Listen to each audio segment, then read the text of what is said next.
Hello, this is Helen Thomas and the CDFM study group. Welcome. All right, we are continuing review of CDFM Module 4, Competency 3, Resource Management. I would say this is the bread and butter of what we do.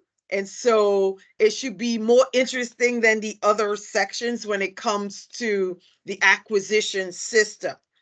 All right, so resource management is talking about money. How are we going to pay to build that capability, to sustain it, to repair it, and all of those good things that require funding?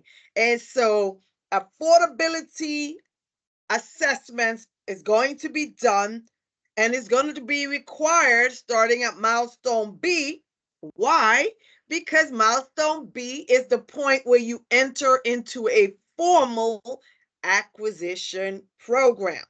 So keep that in mind as you're going through the material. All right, let's see what I have here. So affordability 3.1 says, can I afford to build 1,000 of this type of aircraft that I'm developing?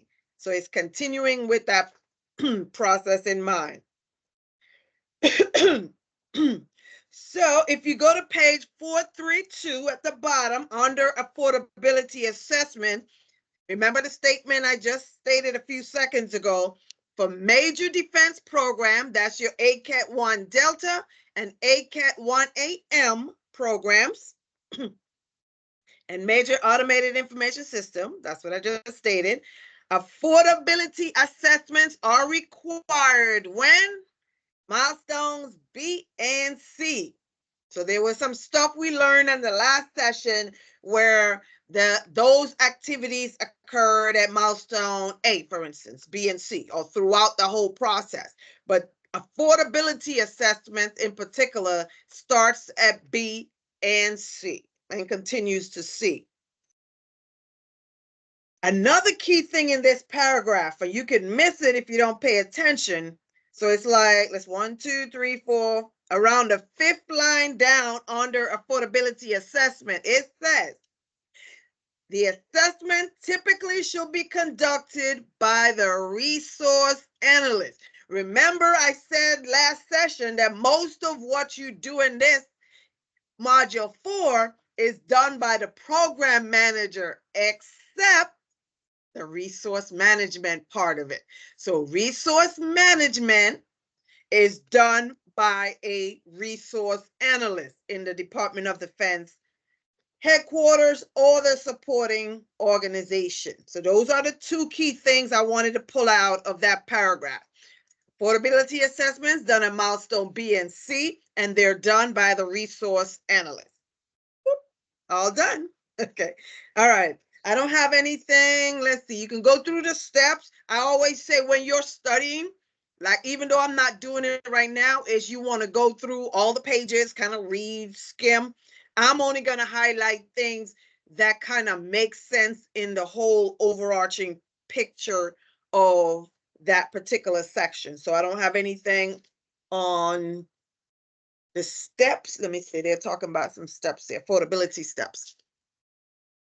There in this hierarchy, the second step in this assessment. Yep, I'm not going over. That's a lot of information you can read. I want to take it over to page 436. And this is just a repetitive information from all the other modules. Full funding, annual funding, incremental funding. And I think it was module 2 where when the extra step, and it'll say O&M and MILPERS are annual funding, RDT&E, and then you have procurement is full funding or incremental funding, not authorized. So let's see what it says. The last paragraph on page 436. Full funding is assessed by the milestone decision authority at each decision point. So even though they may be early on in the process, they're still looking at the total, full funding. If I make this purchase for these aircrafts today, Every decision point, they look at what's the impact? How much is it going to cost over the life cycle of that entire program?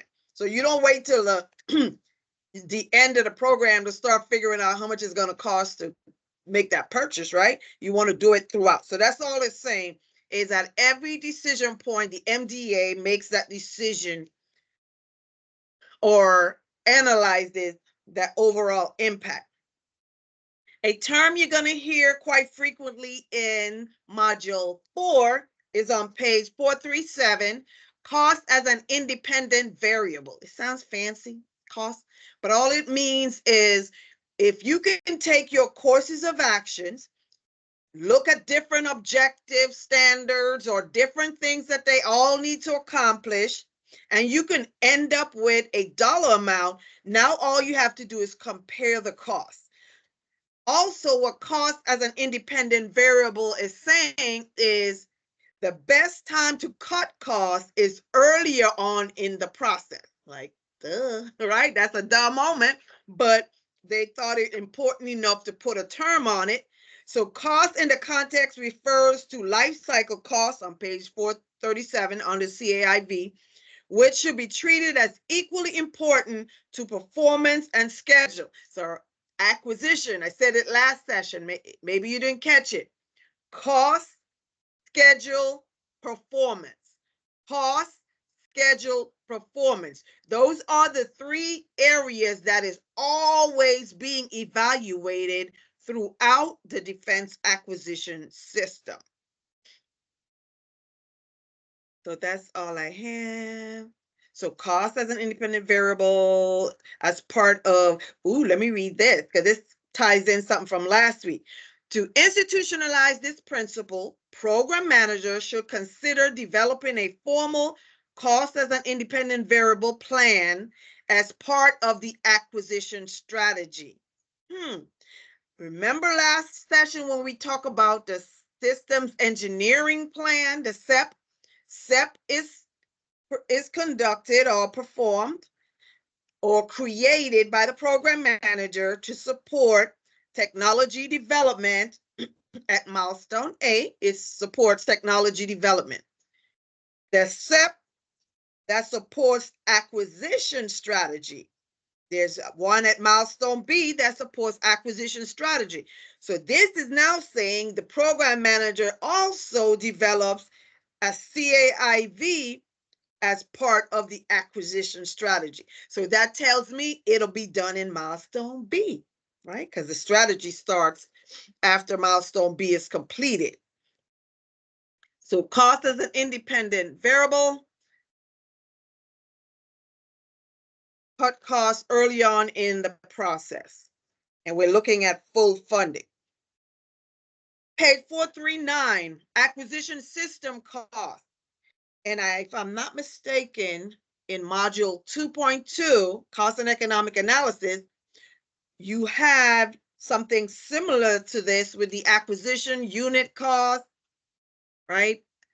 Average procurement cost, you had to calculate those two. So that's the area we're heading. But at the bottom of page 439 with the diagram, you have two arrows, life cycle costs versus total ownership cost. Know the difference. So let's see what we're talking about here. All right, so life cycle costs of the aircraft, for example, goes from cradle to grave. Grave being disposal or demilitarizing that equipment and disposing of it. And it also, the life cycle cost has your admin costs, right? Your general and admin cost is included in the life cycle of that program. The difference between the two is total ownership. All the elements of life cycle cost is included in total ownership, but total ownership also include other intra-government costs when you read through. And it's inside of the material, but again, I like to use a diagram as a snapshot.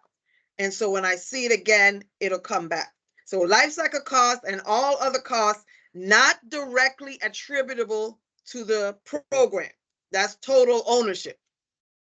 So just because of the type of work that I'm doing, it indirectly supports that the life cycle of the aircraft, but it's not accounted for in life cycle cost, because life cycle cost is very specific. And so total ownership includes life cycle and anything else that helps to contribute to that program. That's the simplified way of saying it. On page 10, you have the life cycle cost composition. Again, you had it in module 2. And so you need to also go back to module 2, because I noticed this module 4 doesn't explain how to calculate, if they say the flyaway cost. What's the flyaway cost? What's the developmental cost of this program? Based on you knowing that flyaway cost is procurement of the prime equipment, and you also have weapons. Then it goes to developmental cost, which is your RDT&E. Actually, I usually start with developmental because it's easier for me. You fly away with your prime equipment. Your developmental cost is RDT&E. So I'm just reading the slide in the middle of page 4310. Then weapon system cost is the flyaway plus procurement of the support items. Procurement cost is including flyaway cost, weapon system cost, and procurement of the initial spares. All of that together is your procurement cost. You're going to need to know this, what makes up each one of those. Because if you're asked, what's the procurement cost for this program? They're going to give you all the old RDT&E procurements, MilCon, O&M, MilPers, and all of that. And they might say, calculate the weapon system cost. They're not going to give you the formula. You're going to need to know that weapon system cost is the prime equipment and the support items. So that's an important part. But you get the breakdown when you go back to module 2.2, because I'm not going to go over it in this session any deeper than this.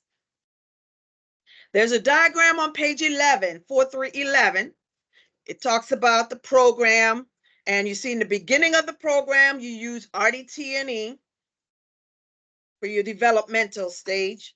Investment costs, because your procurement and your MilCon are investment types. Then you operate operations and support after you've built it, develop it. Then you need to operational support it, maintain it, sustain it. And then at the very end, you have the disposal cost. If you get this diagram and they say, which one is the most expensive in a program?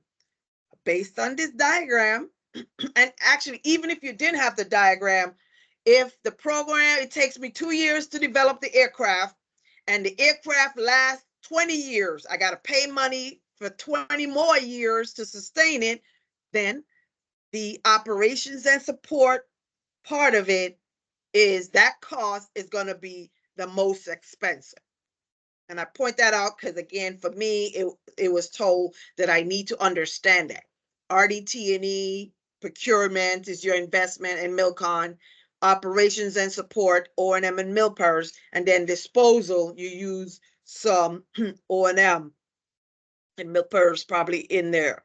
But your most expensive part of this cost in your program is typically your operations and support.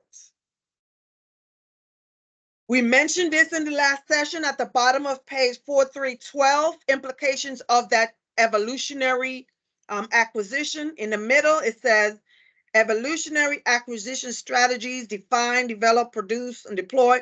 Again, the idea behind it is we don't have to always start from research and development to come up with the capability, is we can evolve, and instead of starting at milestone material solution analysis milestone A, we may already have the actual cost. Maybe we just need more aircraft for what we already have in the inventory. We're just short, so it wouldn't make sense to start from research again when we already know what we need. So ready to go. Evolutionary means I can go directly to the milestone decision authority to request building of more of these aircraft. And we talked about total ownership.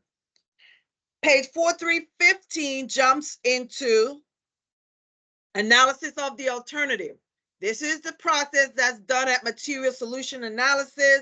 Remember that your director of cost assessment and program evaluation, or the DP&E, provides AOA guidance.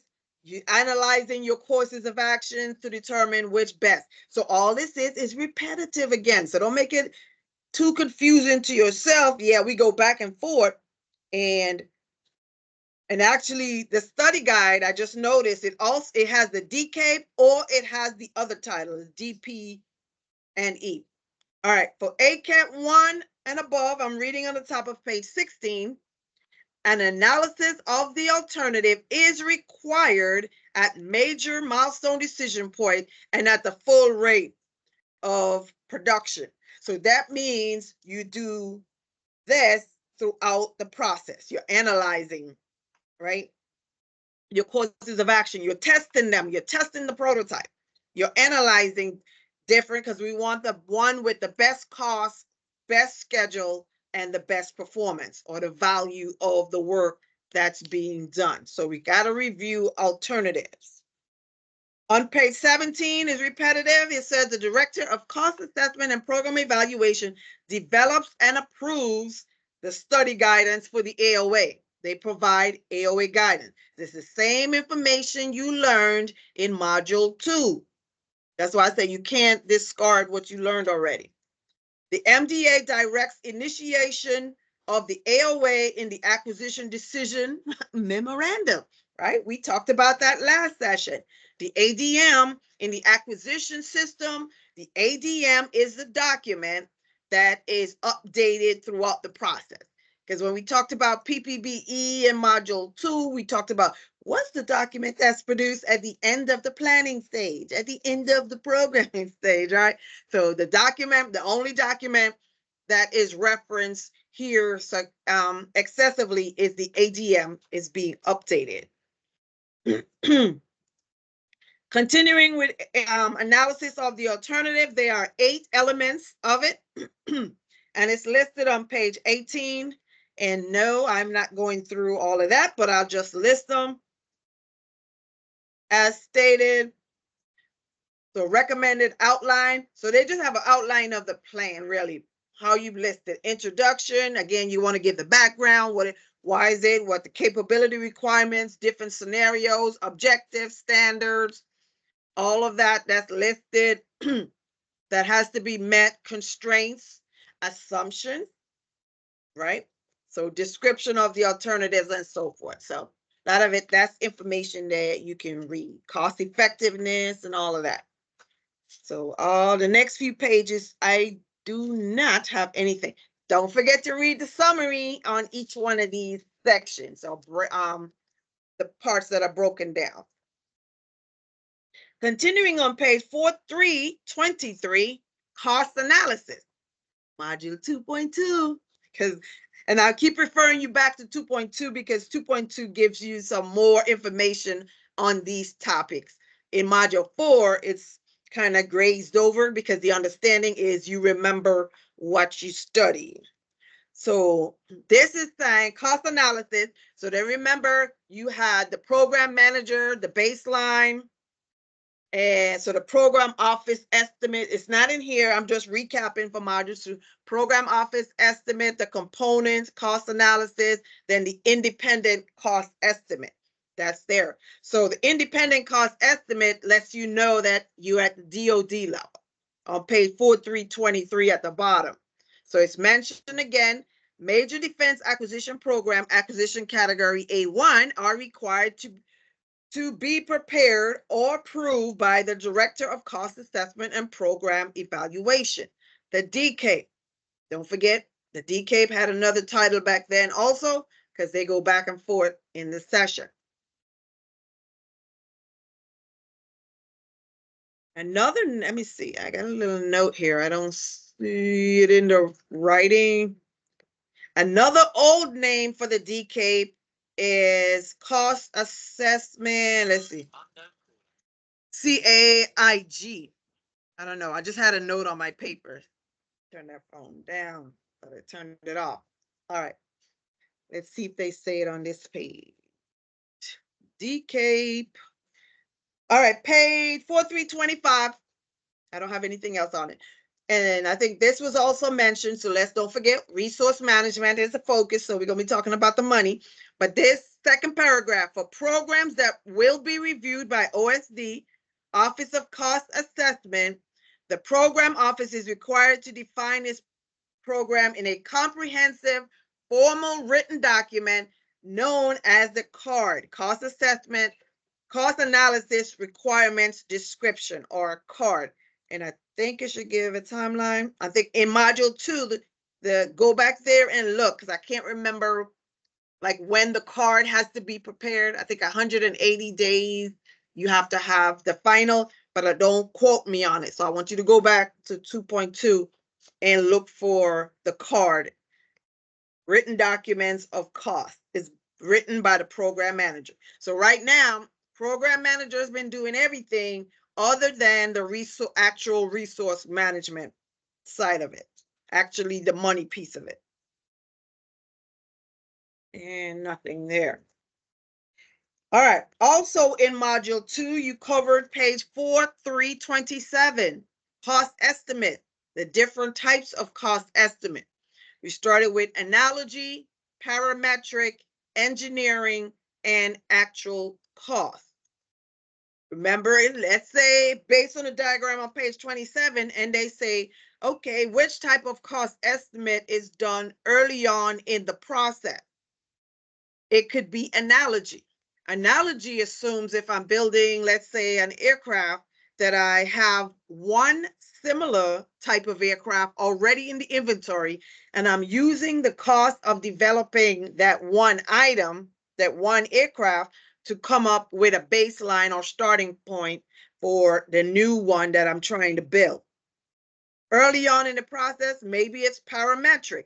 Maybe I have several other aircrafts that have different components that I need to develop that aircraft. And so remember those definitions from the earlier sessions that we covered on cost estimating methods.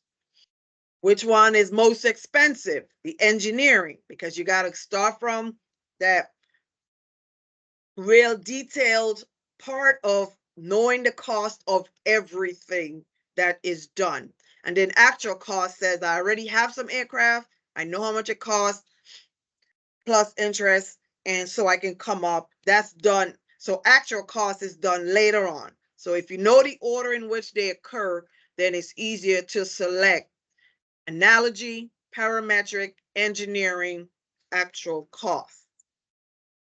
It's detailed a little bit more on page 4328, where it gives you parametric again, estimated given using an established relationship with one or more independent variables,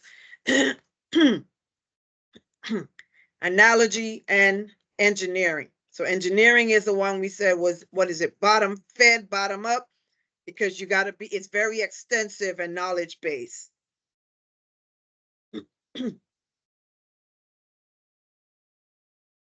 On page 4330, second paragraph,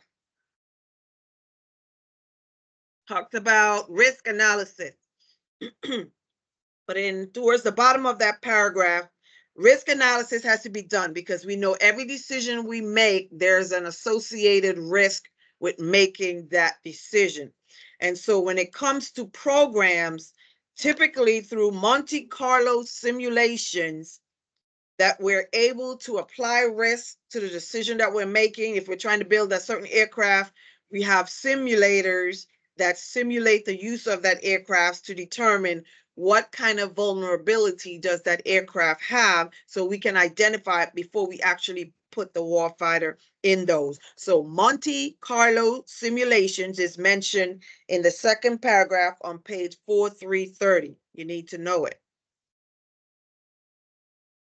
Because again, everything is associated with a cost. So once you identify the risk, you have to then look at okay, what's the lowest cost that I can pay, assuming this risk, how much is it going to cost me? If I take a higher risk, it's probably going to cost me more. So you got high cost, average cost, and your lowest cost to be able to stay within that variable. So you're analyzing that through the use of the Monte Carlo simulations. On page 4331 goes into the OSD, Office of Cost Assessment, where they do that independent cost estimate, that life cycle cost. We want to know how much things cost over the life cycle of that program. So the difference with, if you read that paragraph, you'll see that the acquisition person title is different from modules 1, 2, and 3, because those books are earlier. This is an older study guide that is used for module 4. And in this, it is called the USD ATNL, Under Secretary of Defense for Acquisition, Technology, and Logistics. In the newer book, that's the one that's the USD Acquisition and Sustainment. So that's the same person, but in Module 4, the title used to be called USD ATNL. So you need to know that, because if you see this on an exam, you may not recognize it because you just took the other 3 and it was USD ANS. That's my highlight there. Let's see. Okay, I thought they were going to give the timeline for the card on page 32, but it's not there. All right, let's move over to page 4335. Now, the majority, from what I understand, the majority of the questions on the module 4 is focused on the EVM, Earned Value Management. So remember, I kept saying cost, schedule, performance. You're measuring how much things cost, how long that contractor takes to do the job, and what is the quality of their work. So the EVM is the tool that is used to do that. So it is a key tool in the management of different major programs that is done by the Department of Defense. So on top of page 36, it gives you the definition that I'm not going to repeat. I just want to point out in the, let's see, 1, 2, 3, 4, 5. So from the 5th, from the bottom, it ensures that cost, schedule, and technical aspects, that's your performance, of the contract are truly integrated. That's the use of the earned value management. In this particular section, we're going to go into various formulas. So you have to understand what you're doing in the acquisition system so that when we get to the formula, you're going to have to be able to remember them because they're not going to be given to you. So earned value management compliance, I'm reading on the EVM applicability. Costs are in cost incentive contracts valued at or greater than $20 million. So you need to do an EVM management compliance for contracts greater than $20 million. So you don't just do EVM for every ACAT 1 program. You only do it if it's $20 million or more. See, that's all I have there. EVM is continued on page 37. There's 3 things about EVM that you should know. EVM is a management tool that does 3 things. Relate the scope of the work to budget, to money, schedule. Measures the work progress and states the value of the work. So remember, cost, schedule, performance. That's what those 3 things are. In essence, that's what it's saying.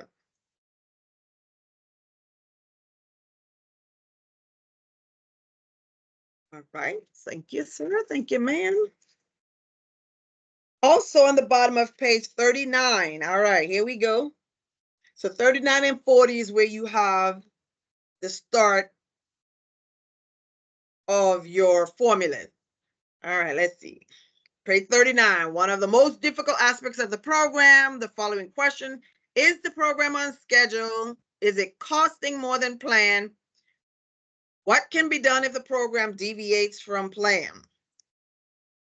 If you see a diagram like what's on page 39, and you may be asked, is this program on schedule? Is it above? Is it busting the budget? Is it over cost? Is it over budget? Under budget? And you'd be like, well, how am I supposed to know? Well, you're going to have to know, because let's go to page. And then I think what I'll do is I'll come back to the diagram and make sure we can understand the diagram. Because if the diagram is all that's given to you, then you definitely need to know how to read it, because you don't have a calculator on the exam. You can use a pencil and a blank sheet of paper, I think, but you're not going to have the formulas with you. And so just being able to look at the diagram and you'd be like, well, okay, so let's go through page 40. The first one is budgeted cost of work schedule, BCWS. Budgeted cost of work performed, or the earned value. So if they say, what is the earned value? That's the BCWP. And only how you're going to learn these is you need to write them out and know the differences between them. So with the cost, schedule, and performance in mind. So it's either budgeted cost of work schedule or budgeted cost of work performed. And the one that's called earned value is the BCWP. Actual cost of work performed. The budget at completion. The estimate at completion. So most of your focus is going to be right here, EVM, like I mentioned. It also says the BCWS, budgeted cost of work schedule, is the value of the work that's done based on the schedule, right? So if you're focusing on schedule, then that's where the value of all work scheduled to be accomplished in a given period and represents the planning function required by EVM. BCWP is the value of the work. So S at the end says it's talking about schedule. Am I on schedule? Am I behind schedule? Like if you hire a contractor and they say it'll take 2 weeks to do the job and they get it done in a week. I'm ahead of schedule. Or it took them 2 weeks. I'm on target, on schedule. Or it takes them 3 weeks. Okay, so we are over the schedule. And that means is it going to cost me more? It might not cost me more in direct money, or will it? Let's say I have a restaurant and you said everything is supposed to be done by a certain date. And based on that date, I schedule my opening or my delivery of other items. Well, if you go over your schedule, then I have to push everything else to the right. It might cost me more because whoever's got to deliver might charge me more to change things. So everything has an impact or a risk. All right, let's see. Contract overruns, contract underruns. So we're looking at all those things. And let me see.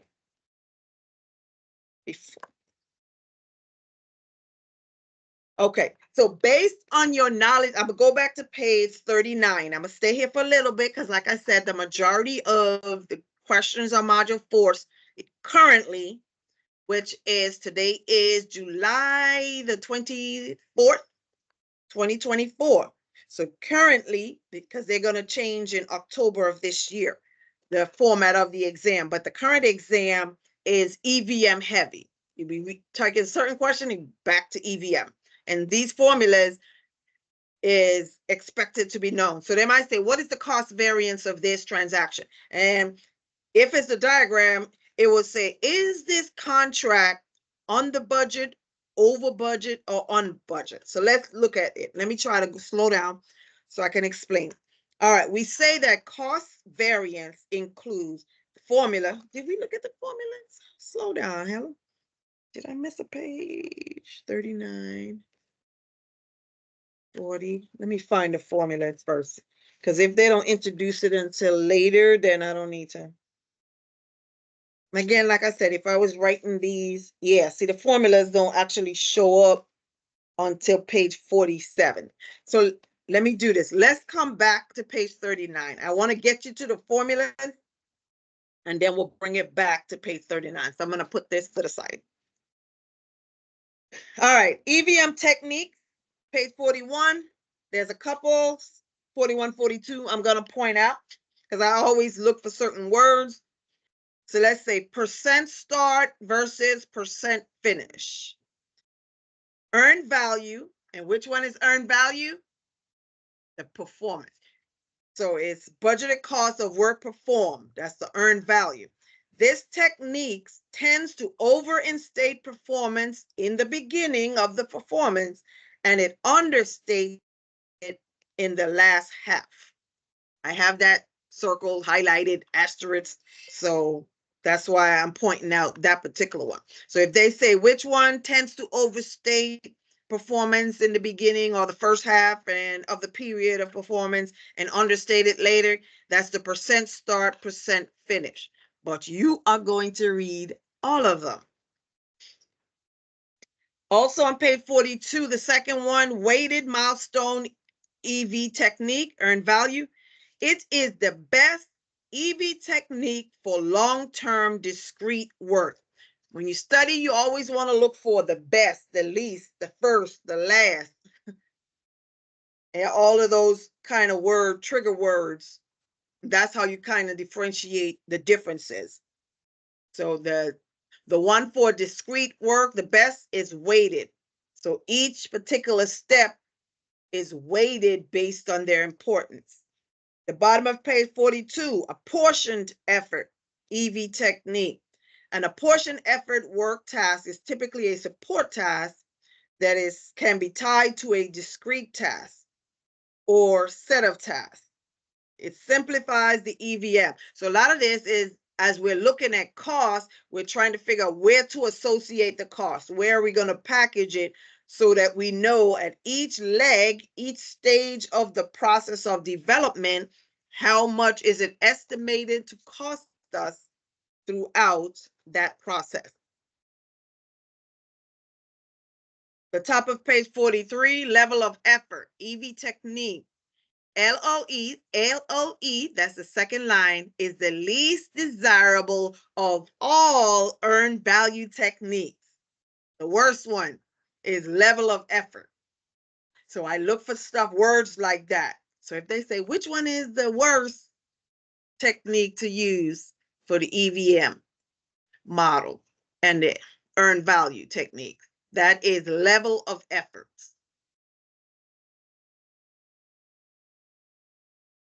And let's move on. All right, page 43, performance measurements baseline, PMB. One of the most important steps in any, I'm on page 43, earned value management system is the establishment of the baseline. Or the baseline is also called the budgeted cost of work schedule. So you got to tie these words together. So we have budgeted cost of work schedule is also called the PMB. That's the baseline. Budgeted cost of work performed is also called earned value. So in the event they say, what's the earned value of this EVM? Then you know, okay, that's something to do with budgeted cost of work performed. So the PMB includes undistributed budget, It does not include management reserve. So if management put money aside, so it includes all except, let's see, it does not include management reserve, all except the vendor owns it. So that management reserve is owned by the vendor. Okay, I got you. So earned value management is budgeted cost of work performed, and the PMB is budgeted cost of work schedule. All right, so we already said that. So baselining, and understand, I think prior to milestone B, the program manager does that baseline. It gets approved by the milestone decision authority, but you always re-baseline if necessary as they're moving through the process. And just because the program manager gave you a cost estimate in the beginning, that means affordability assessment is done for milestone B and C. So a milestone B is when he did the baseline for approval. So that means throughout the process after that, that you can also re-baseline. So just wanted you to hear that term. And that kind of leads to, I didn't even realize, page 46 at the bottom, re-baselining. It's a general term used for describing a major realignment. That means as they're going through the testing of the prototypes and so forth, and they look at what the program manager says, that re-baseline may be referred to either replanning or reprogramming. And let's see what's the difference. So replanning is a realignment of schedule or a reallocation of the budget for the remaining efforts. Reprogramming is a realignment of the remaining performance baseline that results in a total budget or total schedule that exceeds the contract requirements. So readjust. So because we was over schedule or over budget, so now we need to reprogram some things. Replanning, we readjust within that same schedule, that same budget that we were approved. We didn't exceed it. So those are the two different parameters, replanning or reprogramming reasons. Finally, the formula starts on page 47. You got three at the top. You got cost variance. Yes, you need to know these. Cost variance equals budgeted cost of work performed or earned value, and actual cost of work performed minus actual cost of work performed. That's what's your variance. So that means you have a positive number minus a negative number, or minus, which is your negative number, minus a smaller number. Schedule variance. Budgeted cost of work performed. So you notice both of the formulas started with budgeted cost of work performed. So you know those two, cost variance and schedule variance, both start off with taking the budgeted cost of work performed, but for schedule variance, it's minus budgeted cost of work schedule. Think about what you're doing, cost or schedule. Variance at completion of the program, VAC, equal budget at completion minus, what's the EAC? I don't remember. I get the brain cramp. Estimate at completion. That's not mentioned until page 49. So I don't like stuff like that because then I got to flip back and forth to know what you're talking about. So bear with me on this. All right.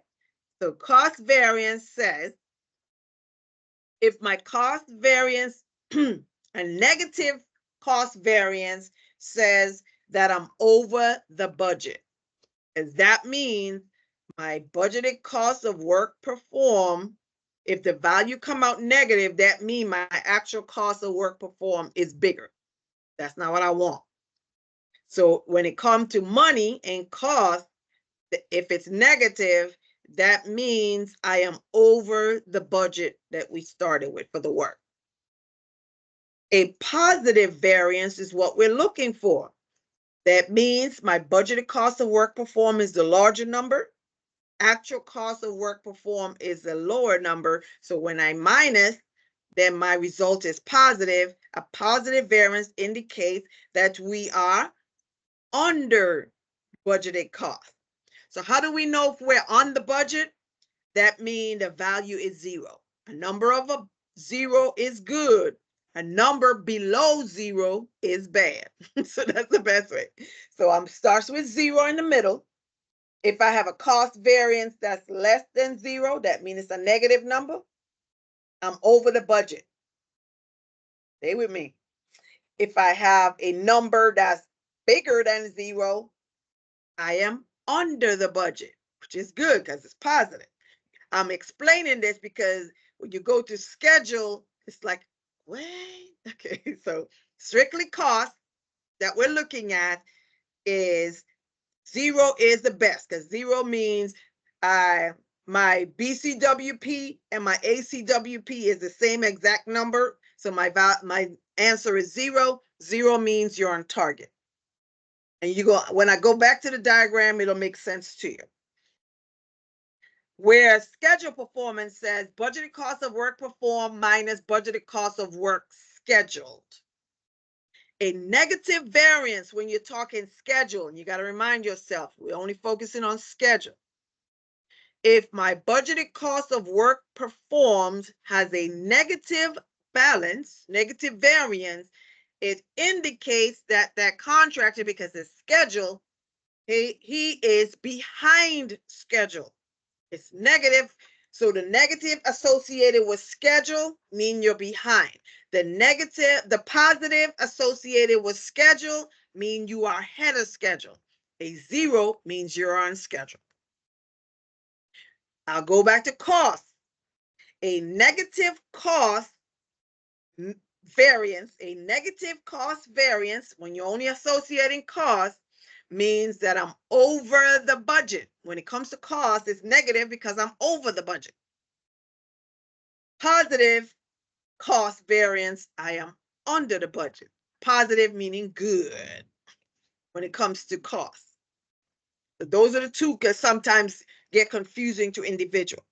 Some other formulas you may see is on page 48. Cost Performance Index, CPI.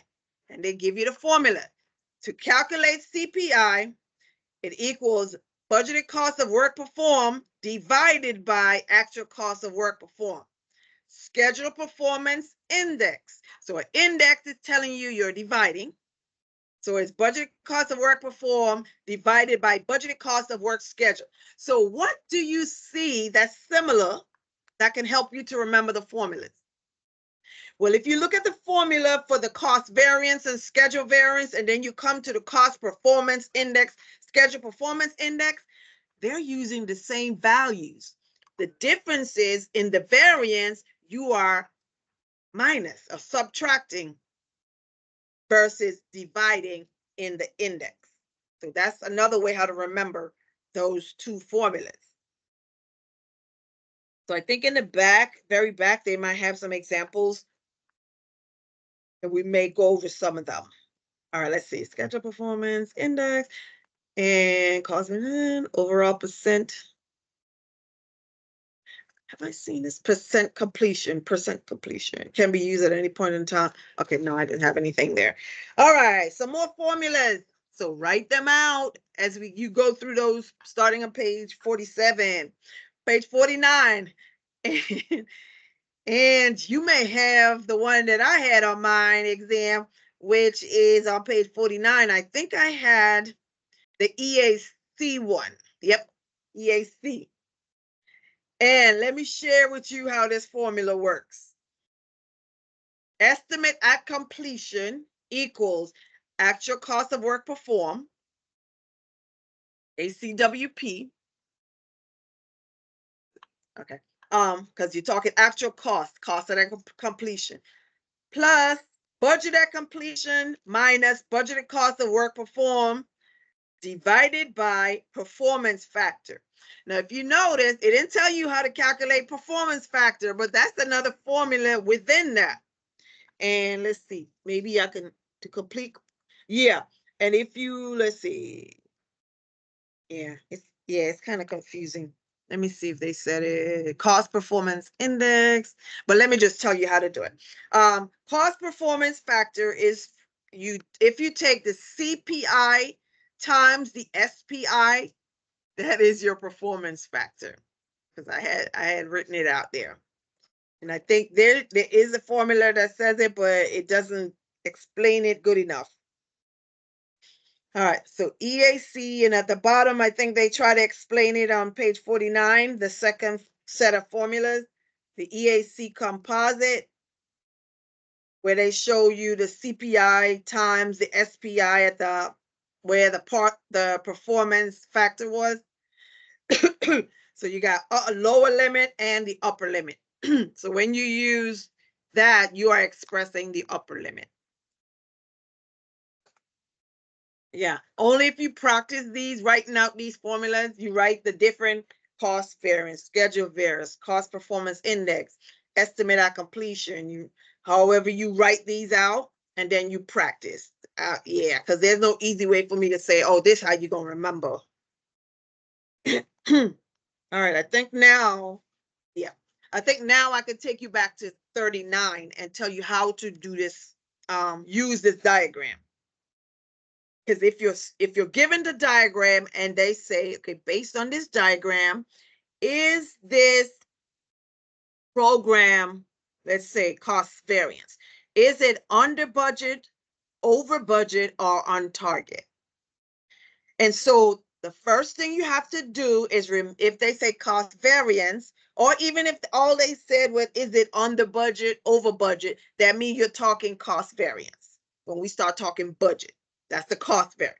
What's the formula for cost variance, Helen? It is budgeted cost of work performed minus ACWP.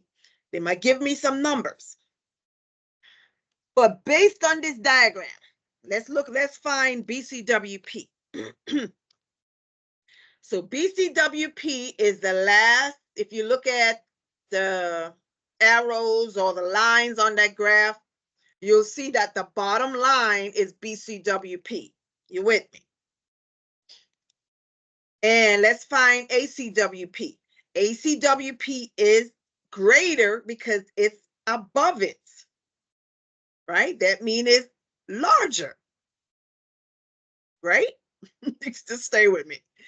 So if my BCWP is low and my ACWP is up here, I expect my cost variance to be a negative number. And what did we say the negative cost variance means? That I'm over the budget. You with me? All right, let's try one with schedule variance. If you have the diagram and I say, what is this? And I might not even say schedule variance. I might say, is this project ahead of schedule, on schedule, or behind schedule? That might be all I say based on this diagram. And let's work through it. So first you need to know, okay, if they're talking about schedule, I need schedule variance. What's the formula for schedule variance?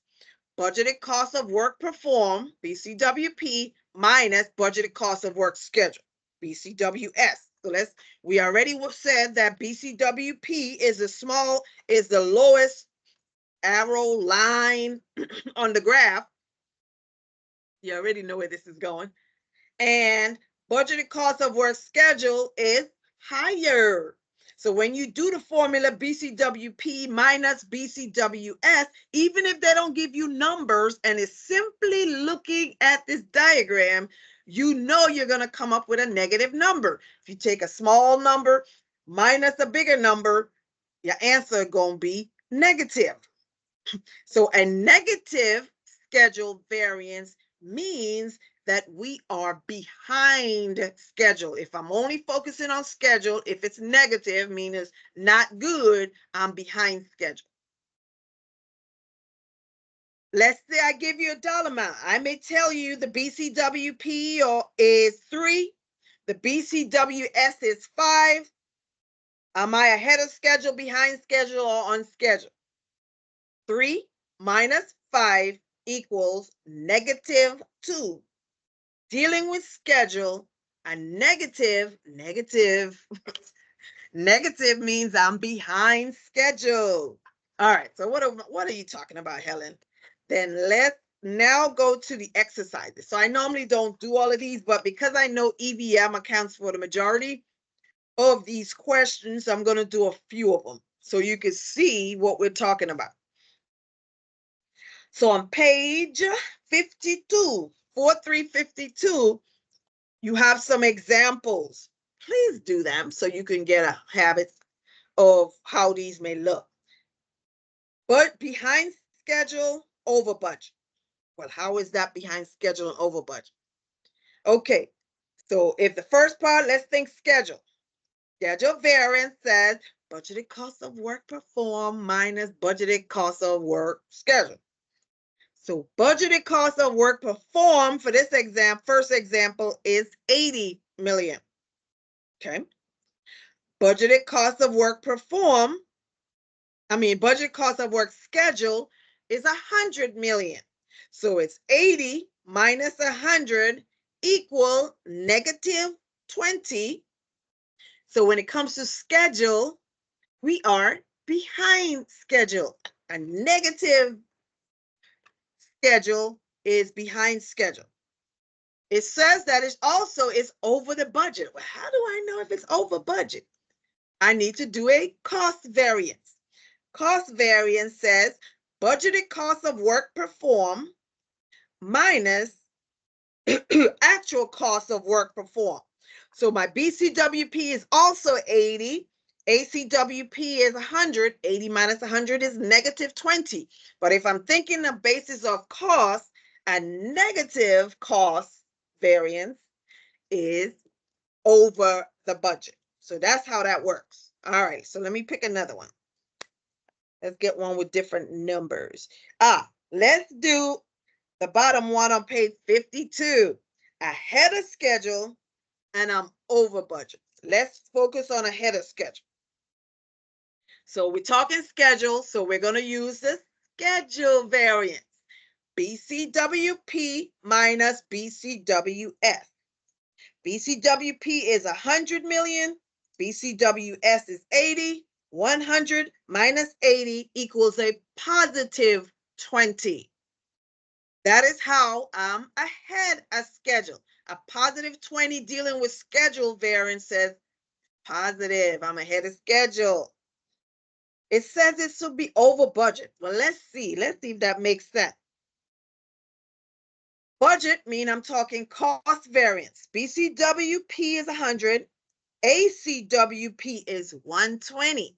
100 minus 120 equal negative 20. Negative 20 associated with cost is over the budget. I'm hoping this is making more sense to you. And I might do one more. Let's do the top of page 53. Behind schedule, under budget. Let's make it make sense. So immediately when you're talking about behind schedule, over schedule, that's your schedule variance. BCWP minus, which is 100, minus BCWS, which is 120. 100 minus 20 equals negative 20. Dealing with schedule, so you have to kind of view it in that sense because you can get mixed up with schedule costs. A negative schedule variance, dealing with schedule, negative means I'm behind schedule. The other one is the cost variance. Cost variance, BCWP, the earned value, BCWP, is 100. Actual cost is 80. 100 minus 80 equals 20. So a positive cost variance is under budget. So keep doing these drills and it'll come much easier to you. So I'm not going to do any of the other ones because those are straightforward. They give you a lot more examples. Page 4355, EVM execution. The program manager should obtain a contract performance report that gives you each one of these values is basically what it's saying. All of those things are calculated throughout that process. That looks like the ends. Okay, I got something else here. Let's see what this is. I also have on page 59, let me see, I think I want to do this one. Using the performance measurement baseline. Data reflected below. Describe the EVM situation depicted by situation A, situation B. Identify two point blah, blah, blah. Okay, we're going to do at least just the calculations piece of it. All right, so situation A, we have the BCWS. So this is just another example. And then you're going to say whether it's ahead of schedule, behind schedule, on schedule. Is it over budget, under budget, on target?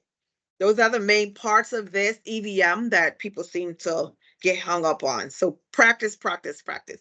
All right. So we said already that Let's deal with the first one, BCWS. Actually, let's do cost.